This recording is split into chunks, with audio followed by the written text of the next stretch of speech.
نستغفره ونعوذ بالله من شرور أنفسنا ومن سيئات أعمالنا من يهده الله فلا مضل له ومن يضلله فلا هادي له وأشهد أن لا إله إلا الله وحده لا شريك له وأشهد أن محمدا عبده ورسوله. أما بعد فإن خير الحديث كتاب الله وخير الهدي هدي محمد صلى الله عليه وسلم وشر الأمور محدثاتها وكل محدثة بدعة وكل بدعة ضلالة وكل ضلالة في النار. فأعوذ بالله السميع العليم من الشيطان الرجيم. بسم الله الرحمن الرحيم. يا أيها الذين آمنوا اتقوا الله حق تقاته ولا تموتن إلا وأنتم مسلمون. يا أيها الناس اتقوا ربكم الذي خلقكم من نفس واحدة وخلق منها زوجها وبث منهما رجالا كثيرا ونساء واتقوا الله الذي تساءلون به والأرحام إن الله كان عليكم رقيبا.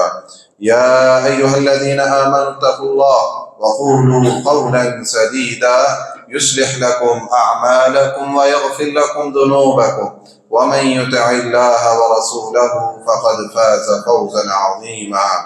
بسم الله الرحمن الرحيم. يوم نقول لجهنم هل امتلأت وتقول هل من مزيد وأزلفت الجنة للمتقين غير بعيد هذا ما توعدون لكل أواب حفيظ من خشي الرحمن بالغيب وجاء بقلب منيب ادخلوها بسلام ذلك يوم الخلود لهم ما يشاءون فيها ولدينا مزيد. تمام قسم کی حمد و ثنا کبریائی بڑائی اللہ وحدہ لا شریک ہی کے لیے لائق و زیبا ہے. درود و سلام ہو تمام انبیاء کرام پر، بالخصوص آخری نبی محمد مصطفیٰ صلی اللہ علیہ وسلم پر. دعائے مغفرت ہو، بخشش کی دعائیں ہو اہل بیت کے لیے، صحابہ کرام کے لیے، تابعین، تبع تابعین، سلف صالحین، بزرگان دین کے لیے.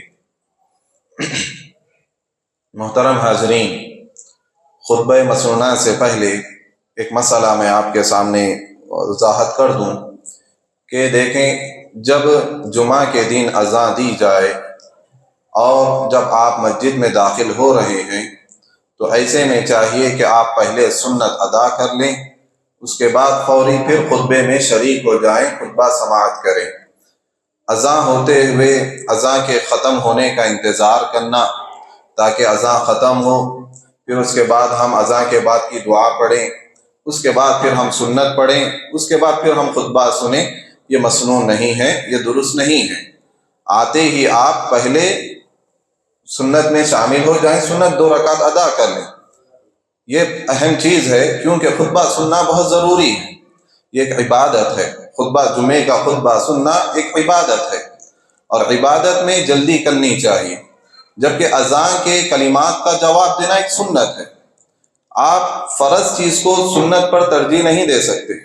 جو چیز فرض ہے اسے زیادہ اہمیت دینی چاہیے، جو سنت ہے فرائض کے بعد اس کا درجہ آتا ہے. تو اذان کے کلمات کا جواب دینا ایک سنت ہے، لیکن خطبہ جمعہ سننا ایک واجبی چیز ہے، ایک ضروری چیز ہے. تو آپ خطبہ جمعہ کو زیادہ ترجیح دیں، آتے ہی 2 رکعت ادا کریں، پھر اس کے بعد خطبہ میں شریک ہو جائیں.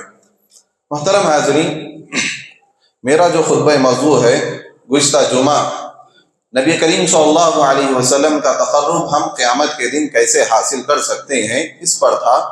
انشاءاللہ یہ جمعہ اللہ تعالیٰ کا تقرب بندہ کیسے حاصل کرے، اللہ تعالیٰ کے قریب بندہ کیسے پہنچے، اللہ کے یہاں اس بندے کا ایک مقام ہو جائے، یہ کیسے حاصل کر سکتے ہیں. صحابہ کرام کا کیا مقام تھا اللہ کے پاس، انشاءاللہ اسے قرآن و حدیث کی روشنی میں جاننے کی کوشش کریں گے. محترم حاضرین، دنیا میں ہر بندہ یہ چاہتا ہے، دنیا میں ہر انسان یہ چاہتا ہے کہ اس کا ایک اعلیٰ مقام ہو، سوسائٹی میں اس کی عزت ہو، لوگ اسے قدر کی نگاہ سے دیکھیں، لوگ اس کی بات کو سنیں. ایک اعلیٰ درجہ مقام ہر انسان چاہتا ہے. اس کے لیے وہ کوشش بھی کرتا ہے، بچپن سے بھی وہ کوشش کرتا ہے کہ تعلیم حاصل کرے، اعلیٰ ڈگری حاصل کرے تاکہ معاشرے میں ایک مقام ہو جائے۔ انسان مال کماتا ہے، مال کے پیچھے ایک مقصد یہ بھی ہوتا ہے کہ میں ایک مالدار بنوں تاکہ سوسائٹی میں میرا ایک مقام رہے۔ عہدہ و منصب انسان چاہتا ہے، ایک عہدے پہ آنے کے بعد لوگ اس کی عزت کرتے ہیں، اس کا ایک مقام بن جاتا ہے۔ یہ دنیاوی مقام ہیں، دنیاوی عزتیں ہیں، دنیا کے یہ معیارات ہیں۔ اصل مقام کیا ہے؟ اصل عزت والی جگہ کیا ہے؟ وہ یہ ہے کہ اللہ کے پاس آپ کا مقام ہو جائے، اللہ کے نزدیک آپ کی عزت ہو۔ یہ اصل مقام ہے۔ جو انسان اللہ کے پاس اپنا مقام پالے، گرچہ کہ دنیا میں اس کے پاس کچھ نہیں ہے، دنیا میں اس کی کوئی حیثیت نہیں ہے، کوئی وقعت نہیں ہے، لیکن اللہ کے پاس ایک اعلیٰ مقام وہ پاتا ہے، تو یقیناً یہ بہت عزت والی جگہ ہے، یہ عزت والا مقام ہے۔ قارون کے خزانے بھی ایسے شخص کے سامنے ہیچ ہیں، کچھ نہیں ہے۔ اصل چیز یہ ہے، ہر انسان کا اللہ کے پاس بھی ایک درجہ ہوتا ہے، ہر انسان کا اللہ کے پاس بھی ایک مقام ہوتا ہے۔ وہ اپنے عمل کے ذریعے وہ چیز کماتا ہے، اپنے تقوی کے ذریعے، پرہیزگاری، دینداری کے ذریعے اللہ کے پاس ایک مقام پاتا ہے۔ انبیاء کرام جو اللہ تعالیٰ کے بہت ہی قریب ہیں، انبیاء کرام جو لوگوں میں، انسانوں میں سب سے معزز ہستیاں انبیاء کرام کی ہیں، لیکن سارے انبیاء اللہ کے نزدیک ایک درجے پر نہیں ہیں۔ انبیاء میں بھی تفاضل ہے، بعض انبیاء کو زیادہ فضیلت ہے دیگر انبیاء کرام پر۔ اللہ تعالیٰ نے خود تیسرے پارے کی پہلی آیت ہے، اللہ نے فرمایا تِلْكَ الرُّسُلُ فَضَّلْنَا بَعْضَهُمْ عَلَىٰ بَعْضٍ، یہ وہ رسول ہیں جنہیں ہم نے بعض کو بعض پر فضیلت دی۔ بعض رسول ایسے ہیں کہ اللہ تعالیٰ نے ان سے ہم کلام ہوا ہے، اللہ کے پاس ان کا بڑا مقام ہے۔ تو جب انبیاء کرام میں یہ تفاضل ہے کہ انبیاء کرام بہت آئے دنیا میں، بہت، جیسا کہ ایک مشہور روایت ہوتی ہے کہ 1,24,000 انبیاء کرام آئے، لیکن اس میں رسول 300 سے زائد رسول آئے، لیکن رسولوں میں بھی اولو العزم جو پیغمبر ہے ان کا ایک بڑا مقام ہے۔ اللہ کے رسول صلی اللہ علیہ وسلم ہے، حضرت ابراہیم علیہ السلام ہے، حضرت نوح علیہ السلام ہے، حضرت عیسیٰ علیہ السلام ہے، حضرت موسیٰ علیہ السلام ہے۔ یہ پانچوں انبیاء، یہ پانچوں رسول تمام رسولوں میں سب سے زیادہ فضیلت رکھتے ہیں، جنہیں اولو العزم پیغمبر کہا جاتا ہے۔ اور انبیاء کرام کے بعد اگر ہم دیکھیں گے صحابہ کا مقام آتا ہے۔ ساری انسانیت میں سب سے افضل شخصیات انبیاء کرام کی ہوتی ہے۔ انبیاء کرام کے بعد اگر جن کا مقام آتا ہے وہ صحابہ کرام ہے۔ صحابہ کرام میں بھی تفاضل ہے، صحابہ کرام میں بھی درجے ہیں۔ بعض صحابہ کرام اللہ کے نزدیک بہت ہی معزز ہیں دیگر صحابہ کرام سے۔ خود اللہ تعالیٰ نے قرآن مجید میں یہ چیز بیان فرمائی کہ لا يستوي منكم من انفق من قبل الفتح وقاتل اولئك اعظم درجة من الذين انفقوا من بعد وقاتلوا وكلا وعد الله الحسنى۔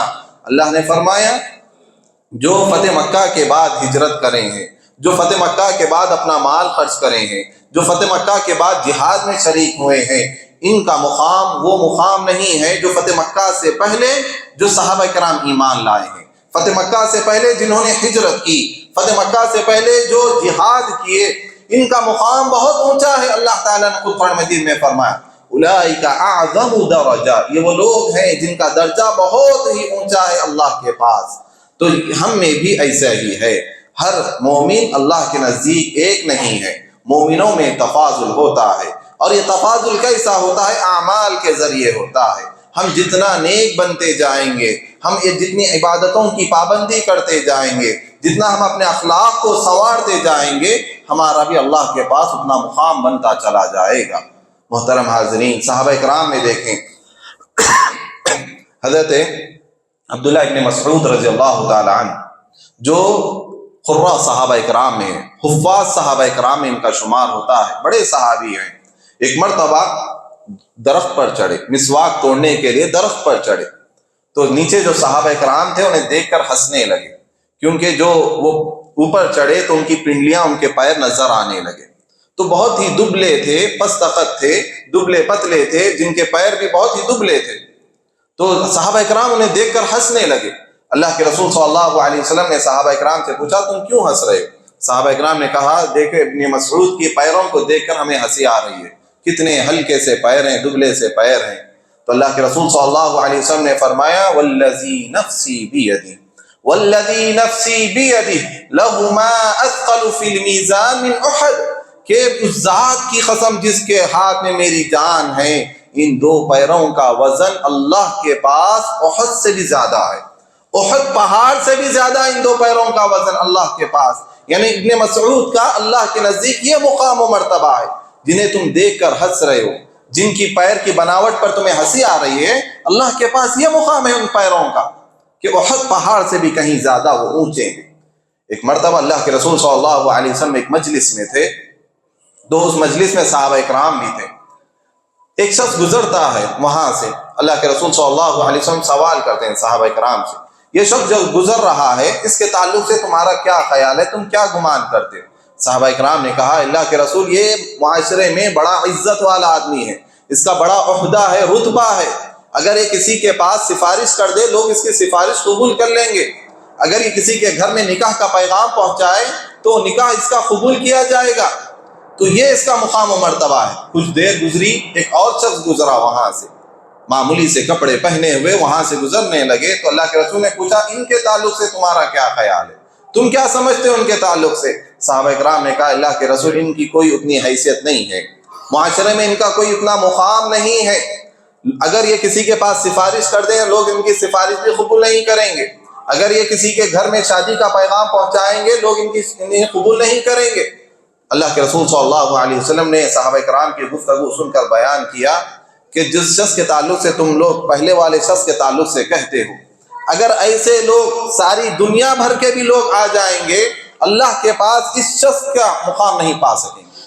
یہ جو بعد میں جس تمہاری نظروں میں جس کی کوئی حیثیت نہیں ہے، کوئی مقام نہیں ہے، لیکن اللہ کے پاس اتنا مقام ہے اس آدمی کا کہ پہلے والے جیسے سارے دنیا بھر کے بھی لوگ آ جائیں اس کے مقام کو نہیں پا سکتے۔ تو کئی سے ایسی مثالیں ہمیں احادیث میں ملتی ہیں کہ بندہ نیکی کے ذریعے اللہ کے پاس کیسا مقام پا لیتا۔ ایک صحابی تھے، دیہات میں رہنے والے تھے، مدینہ کے باہر ایک گاؤں میں رہتے تھے، اللہ کے رسول کے پاس اکثر آیا جایا کرتے تھے، اور جب بھی آتے گاؤں سے کچھ تحفہ لاتے اللہ کے رسول کے لیے، یہاں تک کہ کبھی سبزی بھی لا لیتے، کبھی پھل لا لیتے اللہ کے رسول صلی اللہ علیہ وسلم کے لیے۔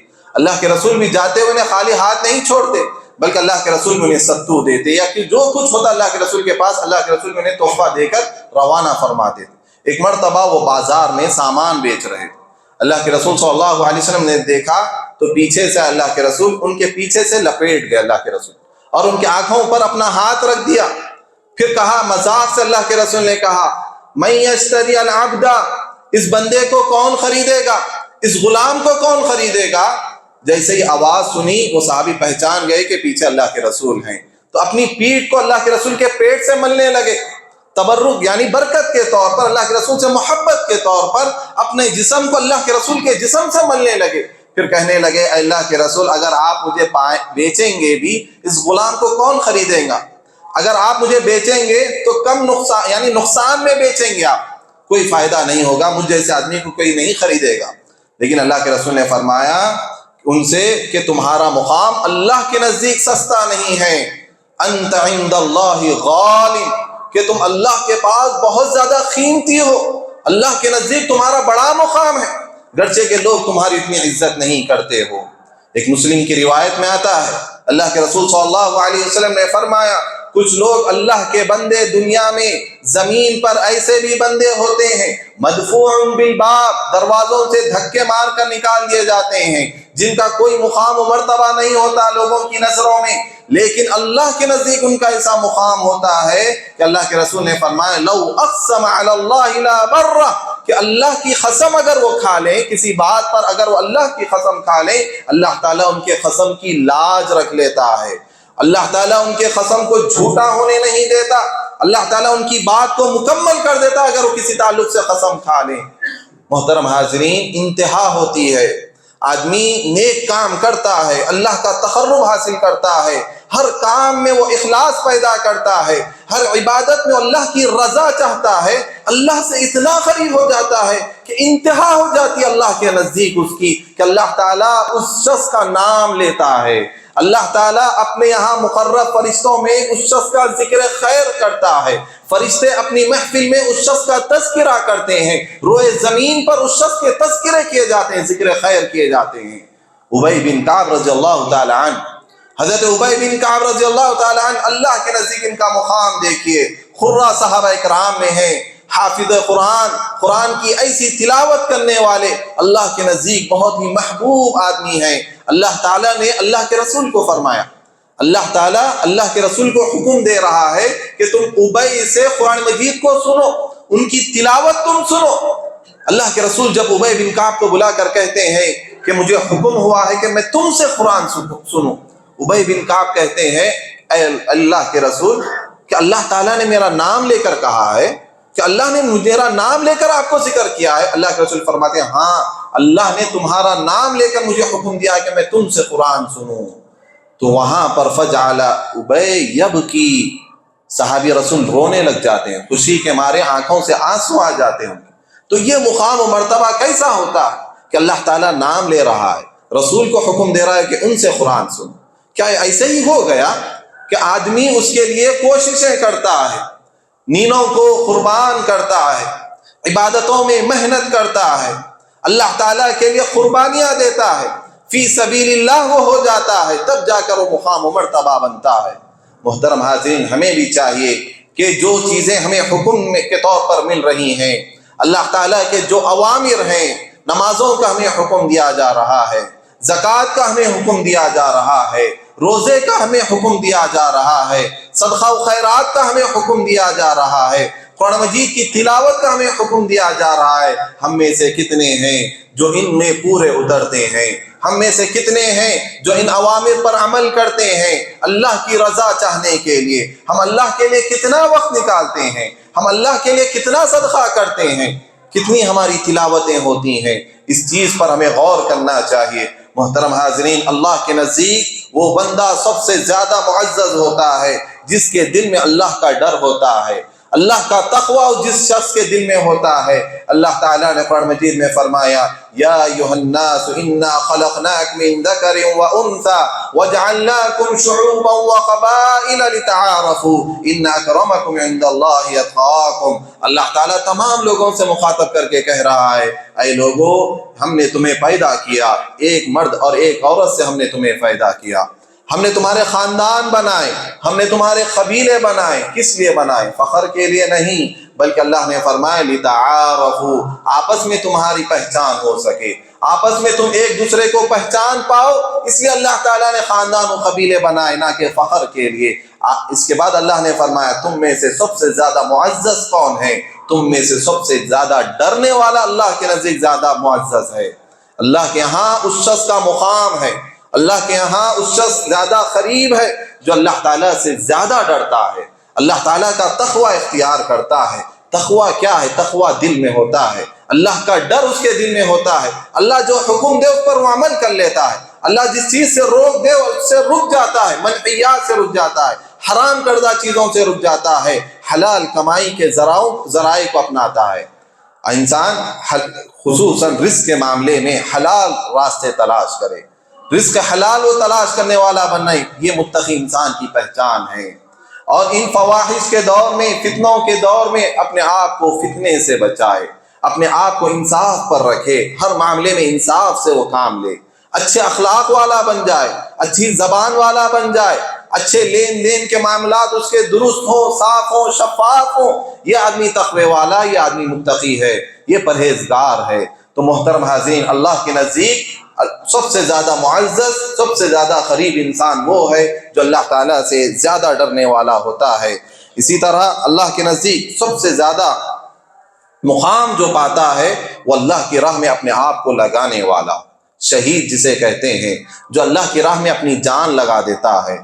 اللہ کے رسول صلی اللہ علیہ وسلم نے فرمایا شہید کا مقام اللہ کے نزدیک بہت ہی اونچا ہے، یہاں تک کہ دنیا میں اسے اگر جو زخم لگتا ہے، ایک خطرہ بھی خون کا نیچے نہیں ٹپکتا، اس سے پہلے اس کی مغفرت کر دی جاتی۔ اللہ کے نزدیک یہ مقام ہے۔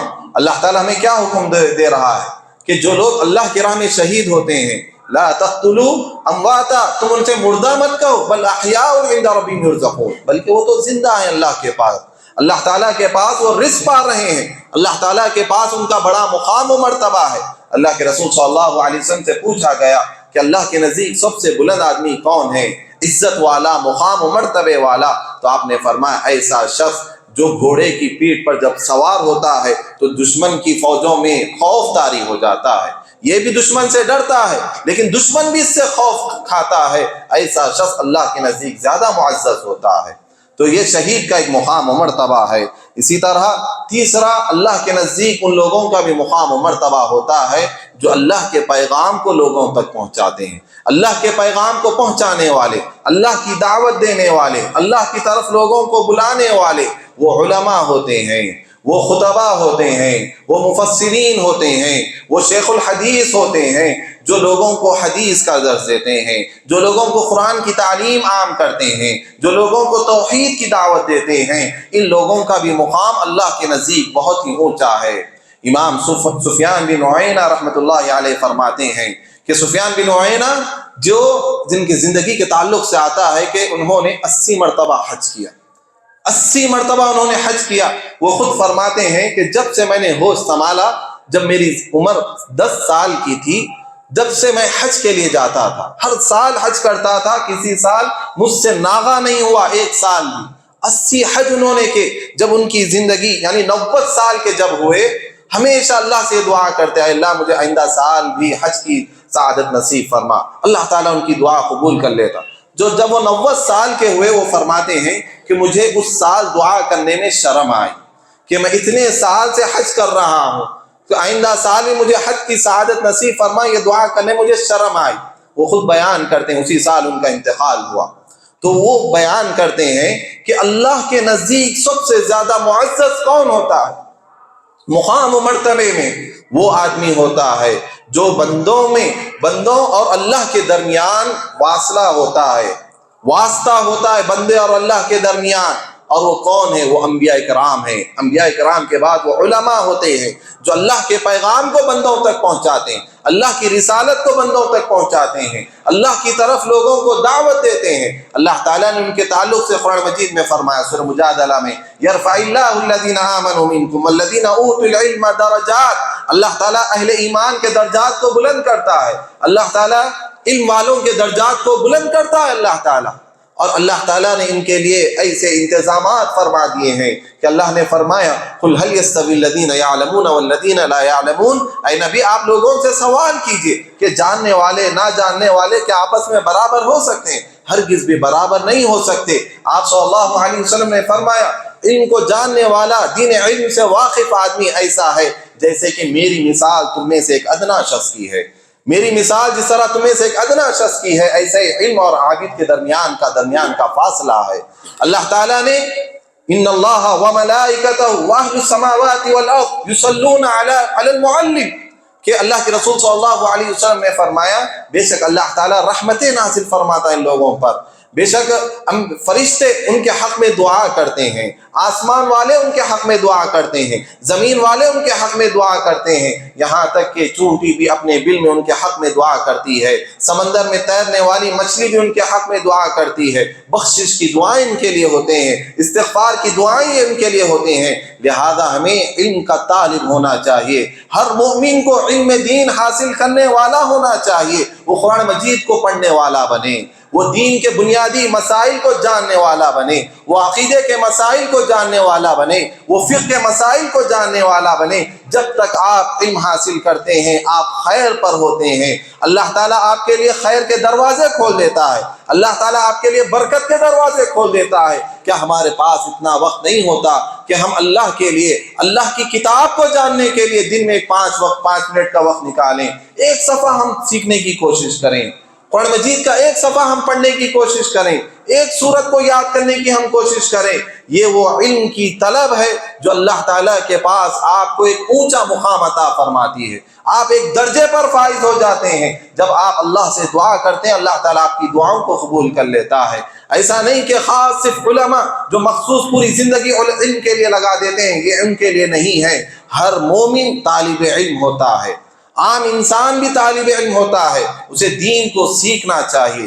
اللہ کی رضا کے لیے، للہیت کے لیے، اپنے مقام و مرتبے کو بڑھانے کے لیے، آخرت کی تیاری کے لیے وہ ایک صفحہ بھی اگر پڑھتا ہے، علم حاصل کرتا ہے، یقیناً اس کے لیے خیر ہی خیر ہے، خیر کے دروازے اللہ تعالیٰ اس بندے کے لیے کھول دیتا ہے۔ تو محترم حاضرین، علم کے ذریعے بھی بندہ اللہ کے بہت زیادہ قریب ہو جاتا ہے۔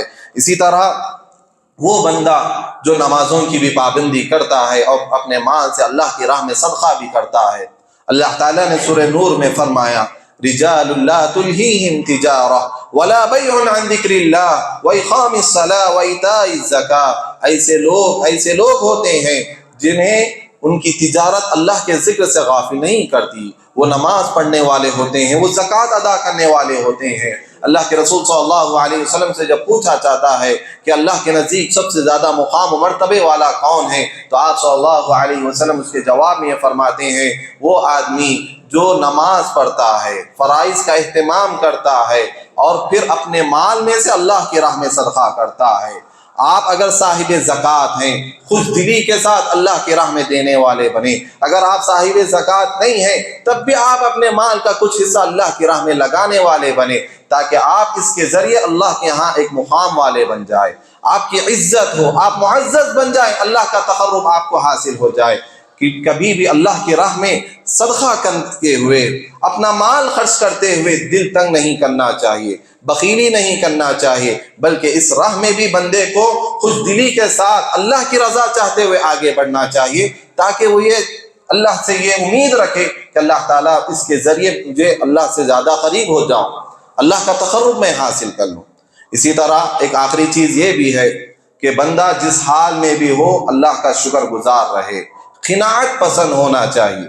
یہ بھی سب سے اہم چیز ہے کہ قناعت پسندی، بندہ قناعت پسند، اللہ تعالیٰ جتنا اسے نوازا ہے، تقدیر میں اسے جتنا دیا گیا ہے، اس پر وہ راضی و رضا رہے۔ اس کے ذریعے بھی اللہ تعالیٰ کے یہاں اس کا بڑا مقام و مرتبہ ہوتا ہے کہ اللہ کے رسول صلی اللہ علیہ وسلم نے فرمایا بے شک بندے کا اللہ کے یہاں ایک بڑا مقام ہوتا ہے، اور وہ بڑا مقام کسی عمل کی وجہ سے نہیں ہوا۔